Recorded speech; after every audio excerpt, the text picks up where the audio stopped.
মানুষগুলো পাগল হয়ে বিশ্বনবীকে খুঁজতে আরম্ভ করবে। সবাই মিলে বিশ্বনবীর কাছে যে বলবে, ইয়া রাহমাতাল লিল আলামিন, ইয়া খাতামান নবীন, রাহমাতাল লিল আলামিন। দেখেন আমাদের কি অবস্থা, কি কঠিন বিপদে আমরা আছি, দাঁড়াতে পারি না, সূর্যের আলোতে ঘেমে হয়রান। আজকে কেউ সুপারিশ করতে পারবে না।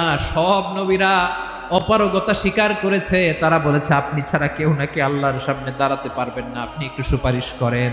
বিশ্বনবী বলবেন, আসো আসো, আজকের দিনে আমি ছাড়া আল্লাহর সামনে কেউ দাঁড়াতে পারবে না।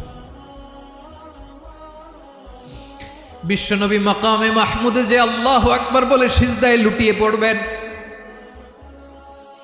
আল্লাহ রাব্বুল আলামিন বিশ্বনবীকে এমন কিছু চমৎকার শব্দ শিখাবেন, ওই শব্দগুলো দিয়ে আল্লাহর প্রশংসা করে বিশ্বনবী কাঁদতে আরম্ভ করবেন। বিশ্বনবী